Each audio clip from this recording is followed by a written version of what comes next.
One nation one election ಈ ಒಂದು ವಿಚಾರಕ್ಕೆ ಈಗ ಕೇಂದ್ರ ಸಚಿವ ಸಂಪುಟ ಒಪ್ಪಿಗೆ ನೀಡಿದೆ. ಕೊನೆಗೂ ಒನ್ ನೇಷನ್ ಒನ್ ಎಲೆಕ್ಷನ್ಗೆ ಅಸ್ತು ಎಂದಿದೆ ಕೇಂದ್ರ ಸಚಿವ ಸಂಪುಟ. ಕೇಂದ್ರ ಸಚಿವ ಸಂಪುಟ ಸಭೆಯಲ್ಲಿ ಒಪ್ಪಿಗೆಯನ್ನ ಸೂಚಿಸಲಾಗಿದೆ. ಶಾಸಕರು ಮತ್ತು ಸಂಸದರನ್ನ ಏಕಕಾಲಕ್ಕೆ ಆಯ್ಕೆ ಮಾಡುವಂತಹ ಒಂದು ಪ್ರಕ್ರಿಯೆ. ಒಂದೇ ಎಲೆಕ್ಷನ್ ಆಗಬೇಕು. ಒನ್ ನೇಷನ್ ಒನ್ ಎಲೆಕ್ಷನ್ ಅಂದ್ರೆ ಇಡೀ ದೇಶದಾದ್ಯಂತ ಒಂದು ಬಾರಿ ಎಲೆಕ್ಷನ್ ಆಗಬೇಕು. ಆ ಚುನಾವಣೆ ಸಂದರ್ಭದಲ್ಲಿ ಸಂಸದರನ್ನೂ ಆಯ್ಕೆ ಮಾಡಬೇಕು, ಹಾಗೇನೆ ವಿಧಾನಸಭೆಗೂ ಕೂಡ ಶಾಸಕರನ್ನು ಆಯ್ಕೆ ಮಾಡಬೇಕು. ಇಂಥ ಒಂದು ಪ್ರಕ್ರಿಯೆ one nation one election. So ಅದಕ್ಕೀಗ ಕೇಂದ್ರ ಸಚಿವ ಸಂಪುಟ ಅಸ್ತು ಅಂತ ಹೇಳಿದೆ. ಏಕಕಾಲಕ್ಕೆ ಇಬ್ಬರನ್ನೂ ಆಯ್ಕೆ ಮಾಡುವಂತಹ ಒಂದು ಅವಕಾಶ. ಇದರಿಂದಾಗಿ ಸಾಕಷ್ಟು ಒಂದು ಹಣವನ್ನ ಪೋಲಾಗುವಂಥದ್ದನ್ನ ತಡಿಬಹುದು. ಅದರಿಂದಾಗಿ ದೇಶಕ್ಕೂ ಕೂಡ ಒಳ್ಳೆಯದಾಗುತ್ತೆ ಅನ್ನುವಂಥದ್ರ ಬಗ್ಗೆ ಸಾಕಷ್ಟು ಡಿಬೇಟ್ ಇತ್ತು. ಬಟ್ ಕೆಲವೊಂದಷ್ಟು ಜನ ಇದಕ್ಕೆ ಪರ ವಿರೋಧದ ಅಭಿಪ್ರಾಯಗಳನ್ನು ಕೂಡ ವ್ಯಕ್ತಪಡಿಸಿದ್ದಾರೆ. ಅಂದರೆ ಈ ರೀತಿಯಾಗಿ ಒನ್ ನೇಷನ್ ಒನ್ ಎಲೆಕ್ಷನ್ ಅಂತ ಹೇಳಿ ಮಾಡೋದಕ್ಕೆ ಹೋದರೆ ಇದು ಕೆಲವೊಂದಷ್ಟು ಸಮಸ್ಯೆಗಳನ್ನು ಕೂಡ ತಂದೊಡ್ಡುತ್ತೆ. ಬಹುಶಃ ಮತದಾರರಿಗೂ ಕೂಡ ಒಂದಷ್ಟು ಕನ್ಫ್ಯೂಷನ್ಸ್ ಕ್ರಿಯೇಟ್ ಆಗ್ಬೋದು. ಒಂದು ಕಡೆ ಸಂಸದರಾಗಿ ಯಾರೆಲ್ಲ ಕಂಟೆಸ್ಟೆಂಟ್ಸ್ ಇರ್ತಾರೆ ಅವರಿಗೆ ವೋಟ್ ಮಾಡಬೇಕು, ಮತ್ತೊಂದು ಕಡೆ ವಿಧಾನಸಭೆಗೆ ಆಯ್ಕೆ ಬಯಸಿ ಶಾಸಕ ಸ್ಥಾನಕ್ಕೆ ಆಯ್ಕೆ ಬಯಸಿ ಒಂದಷ್ಟು ಜನ ಕಂಟೆಂಡರ್ಸ್ ಇರ್ತಾರೆ, ಅವ್ರನ್ನ ಆಯ್ಕೆ ಮಾಡಬೇಕು. ಸೊ ಈ ಥರದ ಒಂದಷ್ಟು ಗೊಂದಲ ಕೂಡ ಮತದಾರರಲ್ಲಿ ಆಗಬಹುದು ಅನ್ನುವಂಥದ್ರ ಬಗ್ಗೆನೂ ಕೆಲವೊಂದಷ್ಟು ಅಪಸ್ವರಗಳು ಎದ್ದಿದ್ವು. ಬಟ್ ಕೊನೆಗೂ ಈಗ ಕೇಂದ್ರ ಸಚಿವ ಸಂಪುಟ ಈಗ ಒಪ್ಪಿಗೆಯನ್ನ ಕೊಟ್ಟಿದೆ. ಏಕಕಾಲಕ್ಕೆ ಚುನಾವಣೆ ನಡೆಸೋದು, ಜೊತೆಗೆ ಈ ಒಂದು ಪ್ರಕ್ರಿಯೆಯಿಂದಾಗಿ ಚುನಾವಣಾ ವೆಚ್ಚವನ್ನ ಇಳಿಸಬಹುದಾಗುತ್ತೆ. ಹೆಚ್ಚು ಪೋಲ್ ಆಗ್ತಾ ಇದೆ ಚುನಾವಣೆಗಳಿಗೆ. ಪ್ರತಿ ಬಾರಿಯೂ ಕೂಡ ಒಂದಷ್ಟು ಕಡೆ ಬೈ ಎಲೆಕ್ಷನ್ಸ್ ಆಗುತ್ತೆ. ಸೊ ಒಂದ್ಸತಿಗೆ ವಿಧಾನಸಭಾ ಚುನಾವಣೆ, ಅದು ಕೂಡ ಬೇರೆ ಬೇರೆ ರಾಜ್ಯಗಳಲ್ಲಿ ಬೇರೆ ಬೇರೆ ಟೈಮ್ನಲ್ಲಿ ಎಲೆಕ್ಷನ್ಸ್ ಇರುತ್ತೆ. ಸೊ ಹಾಗಾಗಿ ಇಡೀ ದೇಶದಾದ್ಯಂತ ಎಲ್ಲಾ ರಾಜ್ಯಗಳಿಗೂ ಕೂಡ ಏಕಕಾಲದಲ್ಲಿ ಚುನಾವಣೆ ನಡೆಯುವಂಥದ್ದು. ಈಗ ಸೆಂಟ್ರಲ್ಗೆ ನಾವು ಹೇಗೆ ಎಂಪಿಗಳನ್ನು ಆಯ್ಕೆ ಮಾಡೋದಕ್ಕೆ ಇಡೀ ದೇಶದಾದ್ಯಂತ ಒಂದು ಸತಿಗೆ ಎಲೆಕ್ಷನ್ ಅನ್ನು ಮಾಡ್ತೀವಿ, ಅದೇ ರೀತಿ ಅದೇ ಎಲೆಕ್ಷನ್ ಟೈಮ್ನಲ್ಲೇನೆ ರಾಜ್ಯಗಳಿಗೂ ಕೂಡ ವಿಧಾನಸಭಾ ಚುನಾವಣೆಯನ್ನ ನಡೆಸುವಂಥದ್ದು. ಆಗ one nation one election purpose serve ಮಾಡ್ದಂಗಾಗುತ್ತೆ. ಜೊತೆಗೆ ಚುನಾವಣಾ ವೆಚ್ಚ ಕೂಡ ಇಳಿಸಬಹುದು ಅಂತ ಹೇಳಿ ಇದಕ್ಕೆ ಸಮರ್ಥನೆಯನ್ನ ಕೂಡ ಈಗಾಗಲೇ ಕೇಂದ್ರ ಸಚಿವ ಸಂಪುಟ ಸಭೆ ನೀಡಿದೆ.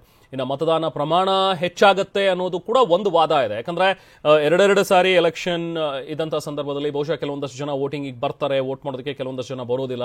ಬಟ್ ಒಂದೇ ಎಲೆಕ್ಷನ್ ಅಂತ ಇದ್ದಾಗ ಒಂದ್ಸತಿಗೆ ಬಂದಾಗ ಅವರು ಸಂಸದ ಸ್ಥಾನಕ್ಕೂ ಕೂಡ ತಮಗೆ ಬೇಕಾದಂತಹ ಅಭ್ಯರ್ಥಿಗೆ ಮತ ಚಲಾವಣೆ ಮಾಡಬಹುದು.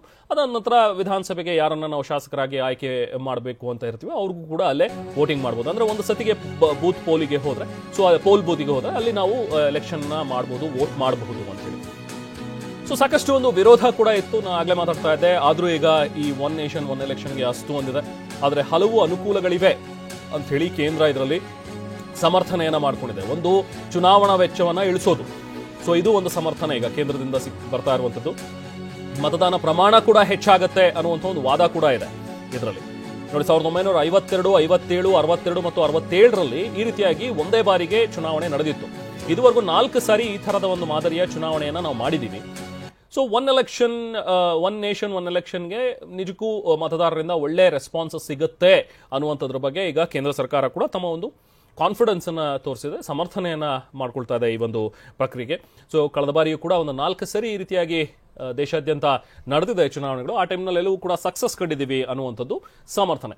ಬರೀ ಮತ್ತಷ್ಟು ಡೀಟೇಲ್ಸ್ ಪಡೆಯೋಣ. ನಮ್ಮ ಪ್ರತಿನಿಧಿ ಹರೀಶ್ ನಮ್ಮ ಜೊತೆಗೆ ಸಂಪರ್ಕದಲ್ಲಿದ್ದಾರೆ. ಹರೀಶ್, ಈಗ ಕೊನೆಗೂ ಒನ್ ನೇಷನ್ ಒನ್ ಎಲೆಕ್ಷನ್ಗೆ ಈಗ ಸಚಿವ ಸಂಪುಟ ಒಪ್ಪಿಗೆಯನ್ನ ನೀಡಿದೆ. ಆದ್ರೂ ಕೂಡ ವಿರೋಧ ಪಕ್ಷಗಳು ಸಾಕಷ್ಟು ಒಂದು ವಿರೋಧವನ್ನ ವ್ಯಕ್ತಪಡಿಸ್ತವೆ. ಸೊ ಪರ ವಿರೋಧದ ಮಾತುಗಳು ಏನೇನು, ಅಂದ್ರೆ ಇದನ್ನ ಸಮರ್ಥನೆ ಮಾಡುವ ಒಂದು ನಿಟ್ಟಿನಲ್ಲಿ ಕೇಂದ್ರ ಸರ್ಕಾರ ಕೊಡ್ತಾ ಇರುವಂತಹ ಒಂದು ಪಾಯಿಂಟ್ಸ್ ಏನು, ಇದನ್ನ ವಿರೋಧ ಮಾಡ್ತಾ ಇರುವಂತವ್ರು ಯಾಕೆ ಇದು ಬೇಡ ಅಂತ ಹೇಳಿ ಕೆಲವೊಂದಷ್ಟು ವಿಚಾರಗಳನ್ನ ಮುಂದಿಡ್ತಾ ಇದ್ದಾರೆ. ಹರೀಶ್. ರೆಹಮಾನ್, ಒಂದು ನಮ್ಮ ದೇಶದಲ್ಲಿ ಒಂದು ದೇಶ ಒಂದು ಚುನಾವಣೆ ಮಾಡಬೇಕು ಅನ್ನುವಂಥ ನಿಟ್ಟಿನಲ್ಲಿ ಸಾಕಷ್ಟು ಚರ್ಚೆಗಳು ನಡೀತಾ ಇತ್ತು. ಕಳೆದ 2-3 ವರ್ಷಗಳಿಂದಲೂ ಕೂಡ ಚರ್ಚೆ ನಡೀತಾ ಇತ್ತು. ಕೇಂದ್ರ ಸರ್ಕಾರ ಅನೇಕ ಬಾರಿ ಈ ಒಂದು ಅಂಶವನ್ನು ಉಲ್ಲೇಖ ಮಾಡಿತ್ತು. ಹೀಗಾಗಿಯೇ ಕಳೆದ ವರ್ಷ ರಾಮನಾಥ್ ಕೋವಿಂದ್ ಅವರ ನೇತೃತ್ವದಲ್ಲಿ ಒಂದು ಸಮಿತಿಯನ್ನು ರಚನೆ ಮಾಡಲಾಗಿತ್ತು. ಸಮಿತಿಯನ್ನು ರಚನೆ ಮಾಡಿ ವರದಿಯನ್ನು ಕೊಡಬೇಕು, ಒಂದು ದೇಶ ಒಂದು ಚುನಾವಣೆ ಮಾಡೋ ನಿಟ್ಟಿನಲ್ಲಿ ಅನ್ನುವಂಥ ನಿಟ್ಟಿನಲ್ಲಿ ಸೂಚನೆ ನೀಡಲಾಗಿತ್ತು. ಈಗ ರಾಮನಾಥ್ ಕೋವಿಂದ್ ಅವರ ವರದಿಯನ್ನು ಕೂಡ ಕೊಟ್ಟಾಗಿತ್ತು. ಈಗ ರಾಮನಾಥ್ ಕೋವಿಂದ್ ಅವರು ಕೊಟ್ಟಂತ ವರದಿಗೆ ಈಗ ಕ್ಯಾಬಿನೆಟ್ ನಲ್ಲಿ ಅಪ್ರೂವ್ ಸಿಕ್ಕಿದೆ, ಒಪ್ಪಿಗೆ ಸಿಕ್ಕಿದೆ.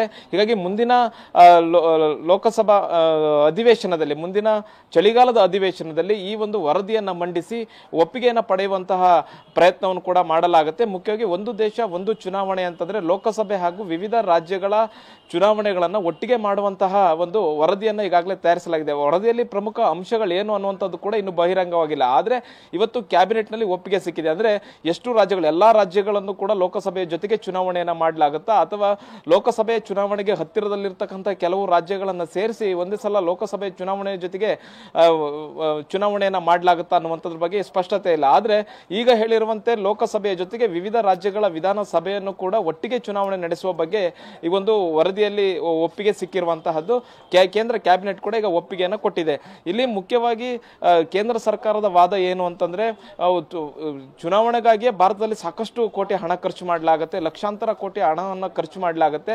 ಈ ಒಂದು ಲೋಕಸಭೆಯ ಜೊತೆಗೆ ವಿಧಾನಸಭೆಯ ಚುನಾವಣೆ ಮಾಡೋದ್ರಿಂದ ವೆಚ್ಚ ಉಳಿಯುತ್ತೆ. ಮತ್ತೆ ಏನು ಭದ್ರತಾ ಸಿಬ್ಬಂದಿಗಳನ್ನ ಒಂದು ಕಡೆಯಿಂದ ಇನ್ನೊಂದು ಕಡೆಗೆ ಕಳಿಸೋದಾಗಿರ್ಬಹುದು, ಮತ್ತೆ ಭದ್ರತಾ ಸಿಬ್ಬಂದಿಗಳನ್ನ ನೇಮಕ ಮಾಡುವಂತಹ ವಿಚಾರದಲ್ಲಾಗಿರ್ಬೋದು, ಎಲ್ಲವೂ ಕೂಡ ಹಣ ಉಳಿತಾಯ ಆಗುತ್ತೆ. ಹಣಕಾಸಿನ ಉಳಿತಾಯ ಒಂದು ಕಡೆ ಆದ್ರೆ ಮತ್ತೆ ಎಲ್ಲ ವ್ಯವಸ್ಥೆಯಲ್ಲಿ ಒಂದು ರೀತಿ ಒಳ್ಳೆ ವ್ಯವಸ್ಥೆ ಬರುತ್ತೆ ಅನ್ನುವಂತಹ ನಿಟ್ಟಿನಲ್ಲಿ ಕೂಡ ಒಂದು ಚರ್ಚೆ ಮಾಡಲಾಗಿದೆ. ಆದ್ರೆ ವಿರೋಧ ಪಕ್ಷಗಳು ಹೇಳ್ತಿವೆ ಮತ್ತೆ ತಜ್ಞರು ಹೇಳ್ತಿರ್ತಕ್ಕಂಥದ್ದು, ಹಾಗಾದ್ರೆ ಯಾವುದಾದ್ರೂ ಒಂದು ರಾಜ್ಯದಲ್ಲಿ ಸರ್ಕಾರ ಅರ್ಧಕ್ಕೆ ಪತನ ಆದಂತಹ ಸಂದರ್ಭದಲ್ಲಿ ಮಧ್ಯದಲ್ಲಿ ಚುನಾವಣೆ ಮಾಡಬೇಕಾದಂತಹ ಪರಿಸ್ಥಿತಿ ಬರುತ್ತೆ. ಅಂತಹ ಪರಿಸ್ಥಿತಿಯಲ್ಲಿ ಹೇಗೆ ಮಾಡುವಂತಹದ್ದು? ಒಂದು ದೇಶ ಒಂದು ಚುನಾವಣೆ ಅನ್ನುವಂತ ನಿಟ್ಟಿನಲ್ಲಿ ಹೋಗೋದಾದ್ರೆ ಅನೇಕ ಸರ್ಕಾರಗಳು ಬಿದ್ದು ಹೋಗಿವೆ. ಅಂತಹ ಸಂದರ್ಭದಲ್ಲಿ ಚುನಾವಣೆಯನ್ನ ಮಾಡಲೇಬೇಕಾಗತ್ತೆ. ಮುಖ್ಯವಾಗಿ ಬಿಜೆಪಿಯ ಅನೇಕ ರಾಜ್ಯಗಳಲ್ಲಿ ಸರ್ಕಾರಗಳನ್ನ ಬೀಳಿಸಿದೆ, ಮತ್ತೆ ಚುನಾವಣೆಗಳು ಕೂಡ ಎದುರಾಗಿದೆ. ಇಂತಹ ಸಂದರ್ಭದಲ್ಲಿ ಹೇಗೆ ಇದು ಸಾಧ್ಯ ಆಗುತ್ತೆ, ಇದು ವಾಸ್ತವವಾಗಿ ನಿಜಕ್ಕೂ ಸಾಧ್ಯ ಆಗುತ್ತಾ ಅನ್ನುವಂತಹ ಪ್ರಶ್ನೆಗಳನ್ನ ಕೇಳ್ತಾ ಇದ್ದಾರೆ. ಆದ್ರೆ ವರದಿಯಲ್ಲಿ ಇವೆಲ್ಲವಕ್ಕೂ ಕೂಡ ಉತ್ತರವನ್ನ ಕಂಡುಕೊಳ್ಳಲೇಬೇಕಾಗತ್ತೆ. ಈ ವರದಿಯಲ್ಲಿ ಏನ್ ಕೊಟ್ಟಿದ್ದಾರೆ ಅನ್ನುವಂಥದ್ದು ಕೂಡ ಬಹಳಷ್ಟು ಮುಖ್ಯ ಆಗುತ್ತೆ. ಲೋಕಸಭೆಯಲ್ಲಿ ಮಂಡಿಸಿದಾಗ, ಚಳಿಗಾಲದ ಅಧಿವೇಶನದಲ್ಲಿ ಮಂಡಿಸಿದಾಗ ಇದಕ್ಕೊಂದು ಸ್ಪಷ್ಟ ರೂಪ ಸಿಗುತ್ತೆ. ರೆಹಮಾನ್, ಹರೀಶ್, ನೀವು ಹೇಳಿದಾಗೆ ಎಸ್ ಅಫ್ಕೋರ್ಸ್ ಈಗ ಏನಾದ್ರೂ ಒಂದು ರಾಜ್ಯದಲ್ಲಿ ಯಾವುದೋ ಒಂದು ಕಾರಣದಿಂದಾಗಿ ಸರ್ಕಾರ ಬಿತ್ತು, ಸೊ ಆಗ ಬೈ ಎಲೆಕ್ಷನ್ ನಡೆಯುವಂತಹ ಒಂದು ಪ್ರಸಂಗ ಬಂದ್ರೆ ಏನ್ ಮಾಡೋದು? ಬಹುಶಃ ಅದಕ್ಕೆ ವರದಿಯಲ್ಲಿ ಉತ್ತರ ಇದೆ ಅಂತ ಅನ್ಸುತ್ತೆ. ಇನ್ನು ವರದಿಯ ಡೀಟೇಲ್ಸ್ ಗೊತ್ತಿಲ್ಲ. ಮೇ ಬಿ ಈಗ 2 ವರ್ಷ ಆದ ನಂತರ ಸರ್ಕಾರ ಪತನ ಆಯಿತು ಅಂತ ಹೇಳಿದ್ರೆ ನೆಕ್ಸ್ಟ್ ಆಯ್ಕೆ ಆಗುವಂತಹ ಒಂದು ಸರ್ಕಾರ ಅಫ್ಕೋರ್ಸ್ 3 ವರ್ಷಕ್ಕೆ ಮಾತ್ರ ಇರುತ್ತೆ. ಅದಾದ ನಂತರ ಮತ್ತೆ ಜನರಲ್ ಎಲೆಕ್ಷನ್ಸ್, ಸೊ ಅದರಲ್ಲಿ ಮತ್ತೆ ಕಂಟೆಸ್ಟ್ ಮಾಡಬೇಕಾಗುತ್ತೆ. ಸೊ ಈ ತರದ ಒಂದಷ್ಟು ವ್ಯವಸ್ಥೆಗಳನ್ನ ಬಹುಶಃ ಮಾಡಿರ್ಲಿಕ್ಕೂ ಉಂಟು ಅಂತ ಅನ್ಸುತ್ತೆ. ವರದಿಯ ಡೀಟೇಲ್ಸ್ ಏನಾದರೂ ಸಿಕ್ಕಿದೆಯಾ? ಈಗ ರಾಮನಾಥ್ ಕೋವಿಂದ್ ಅವರು ನೀಡಿದಂತಹ ಒಂದು ವರದಿಯಲ್ಲಿ ಏನೇನು ಅಂಶಗಳಿವೆ ಅನ್ನುವಂಥದ್ರ ಬಗ್ಗೆ ಹರೀಶ್ ಏನಾದರೂ ಇದ್ರ ಬಗ್ಗೆ ಏನಾದರೂ ಮಾಹಿತಿ ಸಿಕ್ಕಿದೆಯಾ ಹರೀಶ್?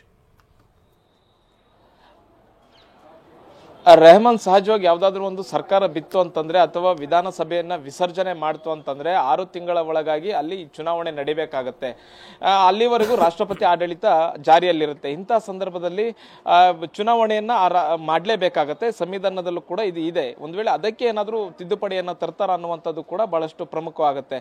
ಒಂದ್ ವೇಳೆ ವಿಧಾನಸಭೆ ಅವಧಿ ಮುಕ್ತಾಯಕ್ಕೆ ಹತ್ತಿರದಲ್ಲಿದ್ರೆ ಅಂದ್ರೆ 1 ವರ್ಷ 1.5 ವರ್ಷ ಹೀಗೆ 2 ವರ್ಷದ ಹತ್ತಿರದಲ್ಲಿದ್ದು ಸರ್ಕಾರ ಏನಾದ್ರೂ ಪತನ ಆಗಿ ಅಥವಾ ವಿಧಾನಸಭೆಯನ್ನೇನಾದ್ರೂ ವಿಸರ್ಜನೆಯನ್ನ ಮಾಡಿದ್ದೇ ಆದಲ್ಲಿ ಅವಾಗ ಚುನಾವಣೆ ನಡಿಬೇಕಾಗತ್ತೆ. ಇಂತಹ ಸಂದರ್ಭದಲ್ಲಿ ಅವಧಿ ಕಡಿಮೆ ಇದ್ದಂತಹ ಸಂದರ್ಭದಲ್ಲಿ ಒಟ್ಟಿಗೆ ಚುನಾವಣೆ ಮಾಡುವಂತ ನಿರ್ಧಾರವನ್ನು ಕೂಡ ತೆಗೆದುಕೊಳ್ಬಹುದು. ಇನ್ನು ಕೂಡ ಅನೇಕ ಬೈ ಎಲೆಕ್ಷನ್ಗಳು ನಡೀತವೆ. ವಿಧಾನಸಭೆಯಲ್ಲಿ ಕಂಟೆಸ್ಟ್ ಮಾಡಿದವರು ಲೋಕಸಭೆಯಲ್ಲಿ ಕಂಟೆಸ್ಟ್ ಮಾಡ್ತಾರೆ, ಲೋಕಸಭೆಯಲ್ಲಿ ಕಂಟೆಸ್ಟ್ ಮಾಡಿದವರು ವಿಧಾನಸಭೆಯಲ್ಲಿ ಕಂಟೆಸ್ಟ್ ಮಾಡ್ತಾರೆ. ಅಲ್ಲೂ ಕೂಡ ರಾಜೀನಾಮೆಯನ್ನ ನೀಡಬೇಕಾಗುತ್ತೆ, ಅಲ್ಲೂ ಮತ್ತೆ ಚುನಾವಣೆಗಳು ನಡಿಬೇಕಾಗುತ್ತೆ ಆಯಾ ಕ್ಷೇತ್ರಗಳಲ್ಲಿ. ಇಂತಹ ಸಂದರ್ಭದಲ್ಲಿ ಚುನಾವಣೆಯನ್ನ ಮಾಡಬೇಕಾ? ಉಪಚುನಾವಣೆ ಮಾಡಿದಾಗಲೂ ಕೂಡ ಖರ್ಚು ವೆಚ್ಚ ಹೆಚ್ಚೇ ಇರುತ್ತೆ. ಇಂತಹ ಸಂದರ್ಭದಲ್ಲಿ ಚುನಾವಣೆಯನ್ನ ಮಾಡಬೇಕಾ ಮಾಡಬಾರ್ದ? ಆ ಒಂದು ಅವಧಿ ಎಷ್ಟಿರಬೇಕು? ಒಂದು ವೇಳೆ ಈಗ 6 ತಿಂಗಳಿದೆ, 6 ತಿಂಗಳ 1 ವರ್ಷ 2 ವರ್ಷ ಹೀಗೆ ಏನಾದ್ರೂ ಒಂದು ಸೊಲ್ಯೂಷನ್ ಅನ್ನ ವರದಿಯಲ್ಲಿ ಕಂಡುಕೊಂಡಿರುವಂತಹ ಸಾಧ್ಯತೆ ಇದೆ. ಹೀಗಾಗಿ ಅದು ಸಂಪೂರ್ಣ ವರದಿ ಬಂದ ಬಳಿಕ ಇದಕ್ಕೆ ಒಂದು ಸ್ಪಷ್ಟ ಚಿತ್ರಣ ಸಿಗುತ್ತೆ. ಮುಖ್ಯವಾಗಿ ಎಲ್ಲಾ ತಜ್ಞರು ಹೇಳ್ತಿರುವಂತದ್ದು ಇಷ್ಟೇ, ಭಾರತ ಒಂದು ಪ್ರಜಾಪ್ರಭುತ್ವ ಮತ್ತೆ ಒಕ್ಕೂಟ ವ್ಯವಸ್ಥೆಯಲ್ಲಿ ಯಾವಾಗ ಬೇಕಾದ್ರೂ ಸರ್ಕಾರಗಳು ಬೀಳಬಹುದು, ಮತ್ತೆ ಯಾವಾಗ ಬೇಕಾದ್ರೂ ವಿಧಾನಸಭೆಯನ್ನ ವಿಸರ್ಜನೆ ಮಾಡುವಂತಹ ಅಧಿಕಾರ ರಾಜ್ಯಗಳಿಗೆ ಇರುತ್ತೆ. ಒಂದು ದೇಶ ಒಂದು ಚುನಾವಣೆ ಅಂತ ಸಂದರ್ಭದಲ್ಲಿ ರಾಜ್ಯಗಳ ಸ್ವಾಯತ್ತತೆಗೆ ಕೂಡ ಎಲ್ಲಾದ್ರೂ ಧಕ್ಕೆ ಬರಬಹುದು ಅನ್ನುವಂತ ಆತಂಕ ಕೂಡ ಇದೆ. ಇದು ಸಂಪೂರ್ಣವಾಗಿ ವರದಿ ಸಾರ್ವಜನಿಕರ ಚರ್ಚೆಗೆ ಬಂದಂತಹ ಸಂದರ್ಭದಲ್ಲಿ ಪ್ರಮುಖವಾಗಿ ಇದರಲ್ಲಿನ ಅಂಶಗಳೇನು ಮತ್ತೆ ಇದರ ಸಾಧಕ ಬಾಧಕಗಳೇನು ಅನ್ನುವಂಥದ್ರ ಬಗ್ಗೆ ಸ್ಪಷ್ಟವಾಗಿ ಗೊತ್ತಾಗಲಿದೆ. ರೆಹಮಾನ್, ಹರೀಶ್, ಥ್ಯಾಂಕ್ ಯು ತಮ್ಮ ಡೀಟೇಲ್ಸ್ಗೆ. ಇನ್ನು ಚಳಿಗಾಲದ ಅಧಿವೇಶನದಲ್ಲಿ ಬಹುಶಃ ಈ ಮಸೂದೆಯನ್ನ ಮಂಡನೆ ಮಾಡಲಾಗುತ್ತೆ ಅನ್ನುವಂಥದ್ರ ಬಗ್ಗೆ ಇರುವಂತಹ ಒಂದು ವಿಚಾರ. ಯಾಕಂದ್ರೆ ಈಗ ಸಚಿವ ಸಂಪುಟದಲ್ಲಿ ಇದಕ್ಕೆ ಒಪ್ಪಿಗೆಯನ್ನ ಕೊಟ್ಟಿದ್ದಾರೆ. ಸೊ ಇದರಲ್ಲಿ ಇದು ಕ್ಯಾಬಿನೆಟ್ ಮೀಟಿಂಗ್ ನಲ್ಲಿ ಅನುಮೋದನೆಯನ್ನ ಪಡ್ಕೊಂಡಿರುವಂತದ್ದು, ಒಪ್ಪಿಗೆಯನ್ನ ಪಡ್ಕೊಂಡಿರುವಂತದ್ದು. ಸೊ ಈಗ ನೆಕ್ಸ್ಟ್ ಅದನ್ನ ಸೆಷನ್ ನಲ್ಲಿ ಇಡಬೇಕಾಗತ್ತೆ, ಅಲ್ಲಿ ಚರ್ಚೆಗಳಾಗಬೇಕಾಗತ್ತೆ. ಅಲ್ಲಿ ವಿರೋಧ ಪಕ್ಷದವರು ಅಫ್ಕೋರ್ಸ್ ಇದ್ರ ಬಗ್ಗೆ ಸಾಕಷ್ಟು ಒಂದು ವಿರೋಧ ಮಾಡುವಂತಹ ಎಲ್ಲ ಸಾಧ್ಯತೆಗಳಿವೆ. ಸೊ ನಂತರ ಕೋವಿಂದ್ ಅವರ ವರದಿಯನ್ನ ಈಗ ಏನ್ ಸದ್ಯಕ್ಕೆ ಕೇಂದ್ರ ಸಂಪುಟ ಅಂಗೀಕರಿಸಿದೆ, ಅದು ಚಳಿಗಾಲದ ಅಧಿವೇಶನದಲ್ಲಿ ಆ ಮಸೂದೆಯನ್ನ ಮಂಡನೆ ಮಾಡಿ ನಂತರ ಅದರ ಮೇಲೆ ಚರ್ಚೆಗಳು ನಡೆಯುತ್ತೆ. ಸೊ ಈ ಅಧಿವೇಶನದಲ್ಲಿ ಮಸೂದೆ ಮಂಡನೆ ಮಾಡುವಂತಹ ಸಾಧ್ಯತೆಗಳು ಕಂಡು ಬರ್ತಾ ಇವೆ. ನೆಕ್ಸ್ಟ್ ಬರುವಂತಹ ಒಂದು ವಿಂಟರ್ ಸೆಷನ್ ಏನಿದೆಯಲ್ಲ, ಚಳಿಗಾಲದ ಅಧಿವೇಶನ, ಅದರಲ್ಲಿ ಈ ವರದಿಯ ಒಂದು ವಿಚಾರ ಹಾಗೆ ಕ್ಯಾಬಿನೆಟ್ ಏನ್ ತೀರ್ಮಾನವನ್ನು ಕೈಗೊಂಡಿದೆ, ಸೊ ಅದನ್ನ ಇಟ್ಟು ಚರ್ಚೆಯನ್ನ ಮಾಡಲಾಗುತ್ತೆ.